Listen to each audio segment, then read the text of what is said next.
gourds about 10 years, and I love to wood burn. It's one of my things that I do in the winter. It keeps my hands warm, and I can sit with a big gourd in my lap, and the cats don't particularly like it, but I enjoy it. It's fire pictures. That's what the word pyrography means. It's pictures from fire. And we use heat to generate the varying degrees of tan or brown or black on a piece. When I start a piece, I do the basic sketch on a gourd or a piece of wood, and I just draw it on, the full thing. I put as much detail onto it as I can, because to me, anything that I put on here is going to represent what I'm going to burn. And as I'm working, I also keep my pencil with me to make correction lines or add any more details onto it as I'm going. I burn in what's called a cool pattern. And I start out with, usually with my small ball shader. I have two of them. I have a very small one, and then I have a larger one. There's one that's even bigger than this. These are wonderful tips because you can use them in any direction. They don't snag or pull up on anything. When I start out, I'll start out with just a small area like this, doing on the outside, working in. I put down a light layer of tan. And to me, wood burning is like tanning. You do small, even layers, coming up gradually to get it darker. And when you get into the really dark stuff, you're actually on the 7th or 8th layer of it, because you just keep adding to it. You can always make it darker, but with the gourd, you can't make it lighter, because if you sand through this skin, there's nothing but white meat underneath, and it will show and it will burn black like that. It's very soft on the underside of it. On a gourd, it can run anywhere from a 1/16 of an inch to 1 inch, depending on the gourd. These are canteens. These are from California. These are extraordinarily hard and very thick.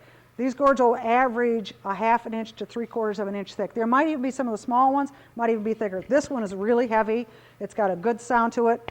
When you knock on it, it makes a tunk. My best friend's a grower, and she says, if you want to tell a good gourd, knock on it. She says it'll go tink, tank, tunk. The lower, the deeper the sound, the thicker and heavier it is. You can also pick it up and compare it in weight to this one, and you can feel the difference in heft. This is a little thinner gourd than the one the bigger one. Just because it's bigger doesn't always mean it's going to be heavy. If you're going to buy a book on pyrography to start out with, this is the only book I would ever recommend that you buy. And this is the workbook by Sue Walter. She's one of my idols. She does animals that look like they could walk right off the board, or anything that she does. But the best part of this book is the back half of here. She has an entire chapter that she's devoted to troubleshooting. And she shows you in here what bad wood burning looks like, so that you will know it when you see it. And when you get up close to a piece, you can see that if the tip is too hot, it's going to burn, it's going to scald. It'll actually feather out from the sides because it's so hot. I normally don't run my wood burner even above a 2. Mine will heat low enough on 0 that I can make a tan line on this gourd. So it just depends. Some of them you can open them up and adjust the potentiometers inside of it to make them cooler, because some of them are set a little too high in the factory for my taste. And I always tell them, I said, if you can set that on 0 and still get a brown line, a dark brown line that you can see, it's set too high, and you need to turn it down. Because in order to achieve some of the really outstanding wood burnings that you see, particularly in her book here, with her feathers and the fur that she does on some of her animals, it's just realistic. And you have to be able to do this really cool and then bring up the color as you gradually work on it. And then when I'm done doing all the shading, and all the shading is done on a piece, then I'll go back in. And if you'll notice on here, this horse is perfectly smooth. There's only just now putting in the small lines for the hair on the mane and the forelock. Eventually, we'll put in just the suggestion of fur for the rest that covers the rest of the horse. But that's the last thing I do. Because once you do, like the cat here on this lynx, you'll see that he has a lot of fur and a lot of lines in him, but they're not covered with it. Where the light is the lightest, you don't need it. You're only going to make a suggestion of it in the dark areas, because everybody knows that cats are covered with fur.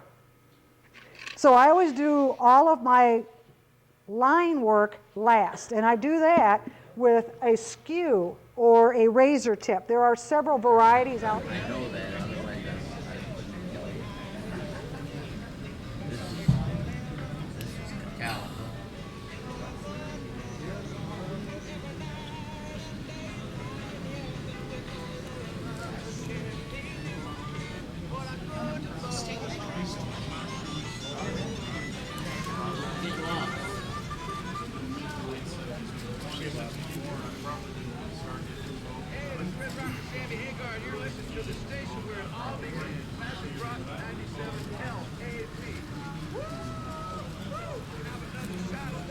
Varieties out there, and when you buy them on a razor, this is the larger one.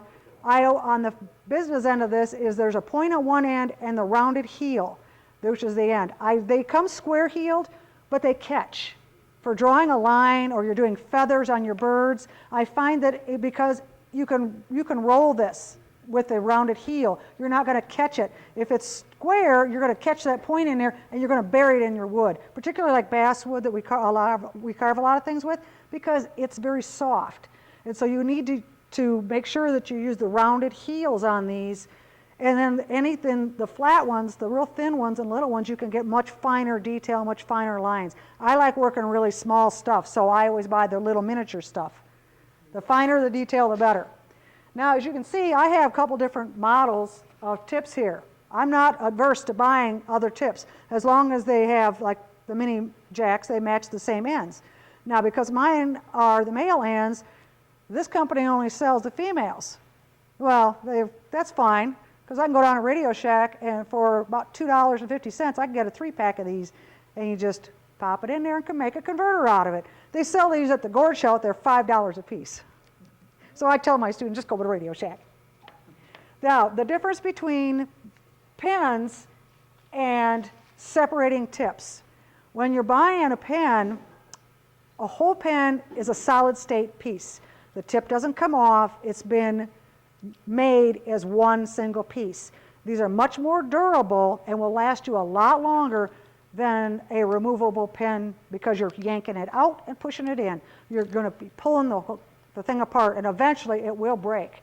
So if I'm going to buy, for your best investment is buy a full set solid state pen, the whole thing all at once, and rather than buying the interchangeable tips. Now the business end, this is your thermistor. This is all this is. This regulates voltage. You don't need to spend $375 on the big detail master with 2 outlets and all the extra tips, unless you do a lot of wood burning and you like having the ability to change tips rapidly.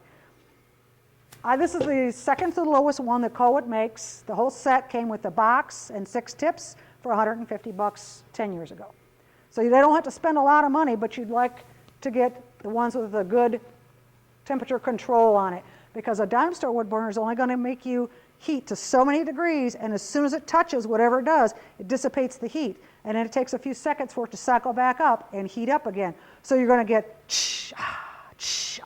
you're never going to have a constant line of heat. Where this, once you set it, it's going to feed the constant amount of line to here to give you a nice even coloration through every line as long as you're drawing it. Now if you're fast and you're tendency to get dark and then it goes light as you're drawing your line, then turn it up a little bit. But I always tell all my students, if you're going to practice, do it on the bottom of your piece. Try it first to see how hot it is, if it's going to burn the way you want it to. So constantly you'll see little dots and lines and squiggles on the bottom of the piece that I've been working on, because I like to test out what I'm going to work and see what the temperature is for the tips. Various size tips will take a various amount of temperature. The larger ball that you all looked at is going to take a lot more heat than the little one I've got on here. Once I'm done, I don't like to outline anything once I'm done drawing on this. A lot of people in their books will show you, burn the outline in first. There are any outlines in nature, and I don't think you should have to outline. You've already drawn it on there. You can see the outline. Commence the burning from there. Start out light.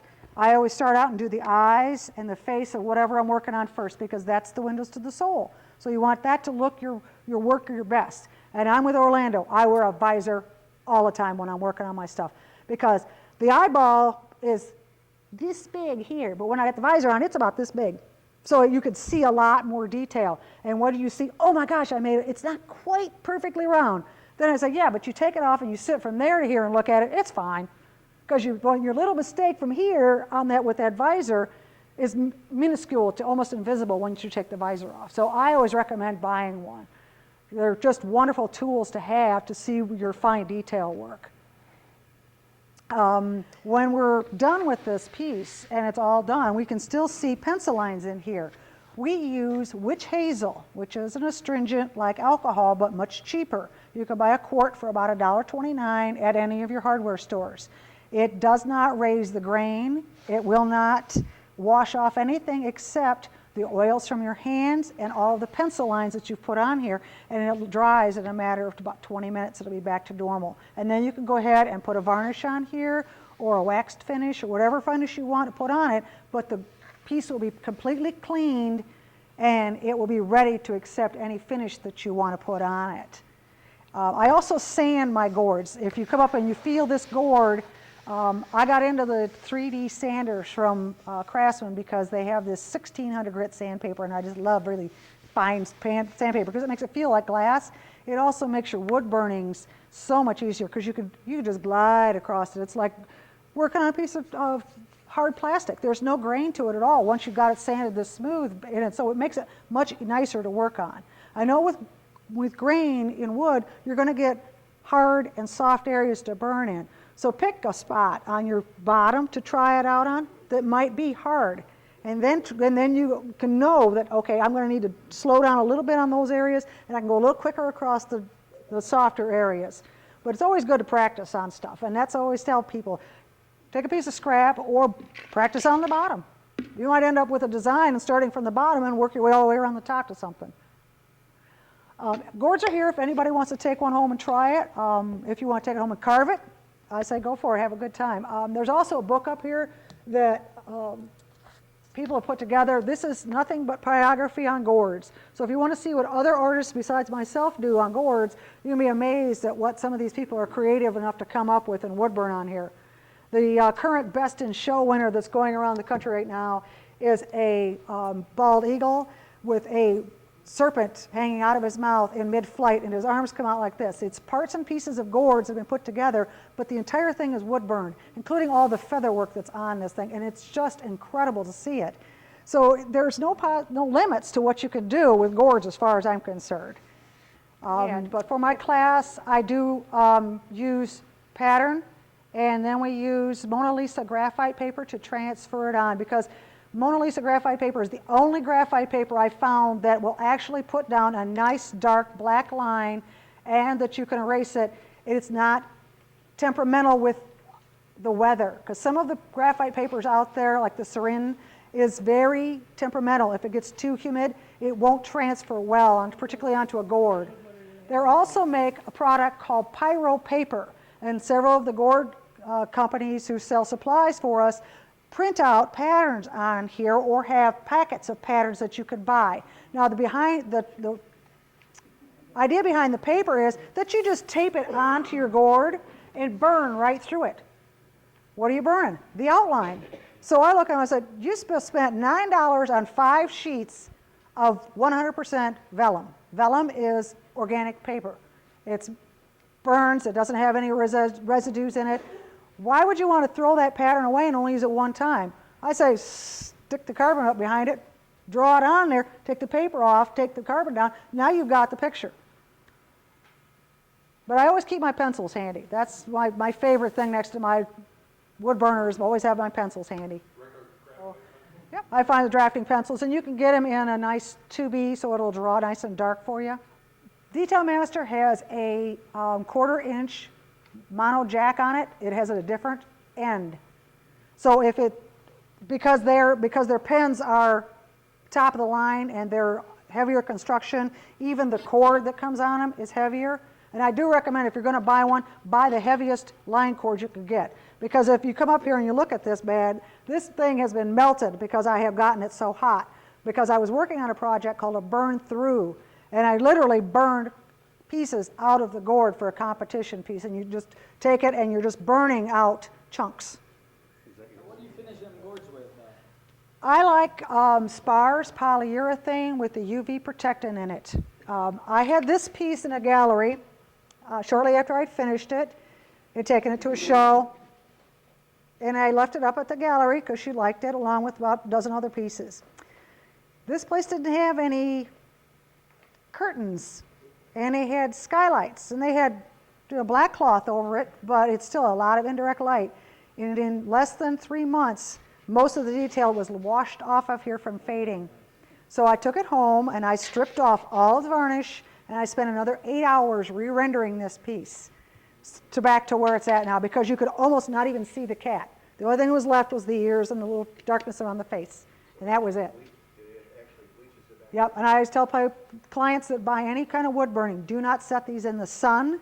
Do not put them in any indirect sunlight at all, because regardless of how long it took you to do, it's still a piece of art, and you don't want it to fade.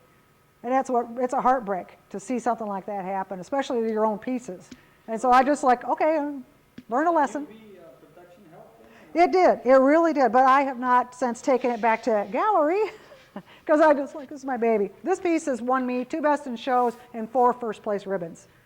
And a lamp has been a Best in Show and 3 first places. So it just depends on what it is that you want to do with your wood burning. This particular cat picture is in a book of 18th century woodcuts. But the only thing that's in the picture is the cat and the log it's laying on.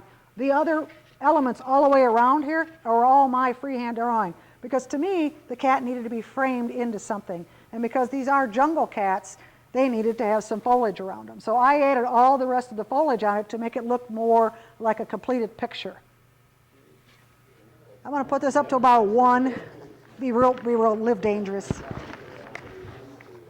So I have a small shader. That's mine. I only have like 2 tips that I use primarily: my ball shader and my skew. Is that ball shader a Corwood tip? I'm not sure anymore. I've owned them for a long time. They work on wood too? Yep. Oh yeah. Yeah. That's what they're primarily sold as wood for woodwork. But I do a real light wood burning on to get the first layer of tan down, your base coat.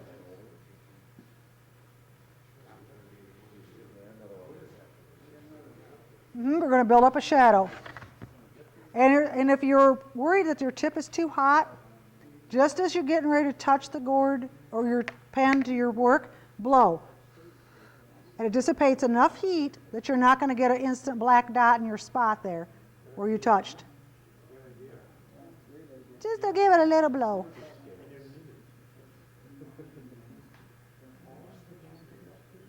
Yeah, it's a larger one. There's actually one above that that's really huge.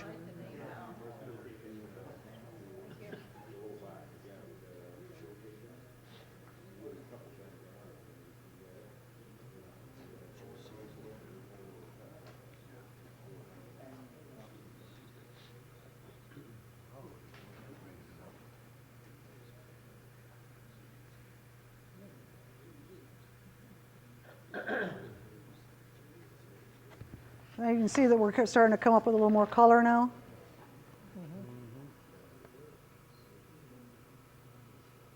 And if you're going to do the circles, you're going to do many layers over the top. You're not going to see them anymore. And in one of her books, in the back of the troubleshooting book, she shows the circles and the scrumbling pattern, but she's burning it hot, so you can actually see each one of the individual circles she's done. And that's the idea, is to keep it cool enough that you don't see the individual circles, that you're just going to put on just the little bitty ones. And just go over it and over it and over it. There are several techniques. Figure you go over that to get it like one ahead of you. 3. 3? Yeah, 3, 4 times. I may go back over the entire ring once I get all of the detail lines in here, because it may need to be darker. I can always make it darker, but you don't want to sand through it to lighten it up. Can you sand that right off if you want to? You can, but you run the risk of going through the skin on the gourd. That's the problem with gourds, is they're skinned. Yeah, the skin is not always as thick. It's the strength of the gourd, and it gives it wonderful patterns to it, but it's thinner than the meat inside. You're not pressing very hard. You shouldn't have to. You should let the tool work. If you get cramps in your hand or cramps in your fingers, you're relax, breathe, be happy. You know, this is fun. This is supposed to be fun. It shouldn't be work.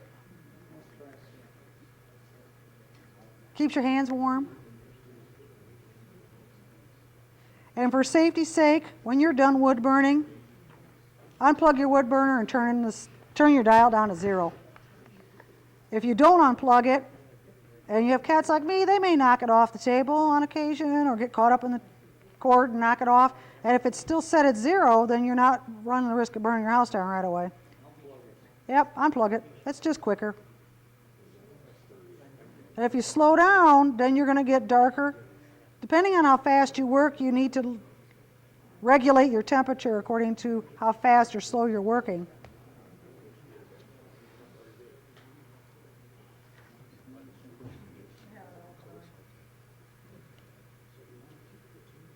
I've got one that's kind of like a soldering iron. It's got the tips that go on, but there's no heat control. Right. Could a beginner do? It's just you have to be extremely patient with it and understand that the tool is not going to be give you as good a result as something that you can adjust. And you're also going to lose, remember when I told you touch and you're going to lose your heat, and it takes that seconds to build back up, where this is more continuous. You know, it's like using the cheap tools for carving, and then you go get something that's Swiss or German made and carve with that, and you're just like, oh.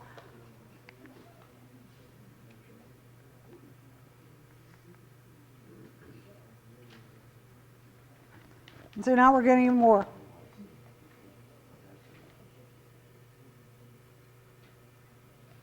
I will warn you that inside of every gourd there are seeds and pulp, dust and mold, none of which you want to breathe when you cut these open and clean them out.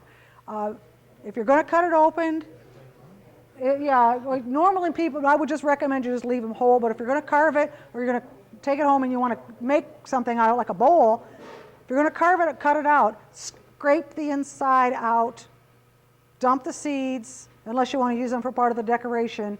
And if your wife or somebody makes paper, you can make paper out of the pulp that comes out of here. It's really kind of fun to do. You need to scrape that out. The used seal lids from canning jars work great. That edge is nice and sharp. A big ice cream spoon will work too. There's a lot of different things you can use to scrape them out. They also have ball sanders that are impregnated with grit, and they go in your drills. I use it on my husband's drill press because then I can flip the tray around and I can just take the bowl up there and go, and in a matter of seconds the whole thing is virtually clean. And then they also make one in coarse and then in fine, and then you can sand it and make it really nice and smooth on the inside. But you don't want to breathe any of that dust. So wear a respirator or do it outside on a nice breezy day so you don't have to breathe any of this, because mold is hazardous to your health, and gourds are not a healthy habit because they will make you sick. When they dry, the skin molds on them. There's a skin on here. They're usually a limey green to a dark mottled green, and all of these patterns you see on here is patina from when the skin rotted off. It takes 6 months for a year for them to dry completely out so that the seeds and everything are nice and loose. And then you have to clean the skin off. And what I do is I wrap them in old towels and wet the towels down, throw a bunch of them in a garbage bag and lay them out in the sun for the day.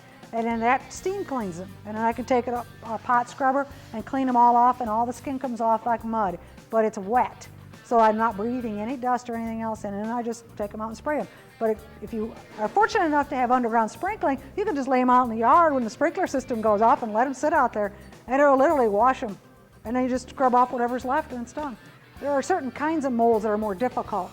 Some of the California gourds and some of the Arizona gourds that are field dried by the growers have a white mold on them that's like leather trying to get it off. And I have left gourds in towels for up to a week sitting in the wet water to try to get them soft, and then they'll come clean.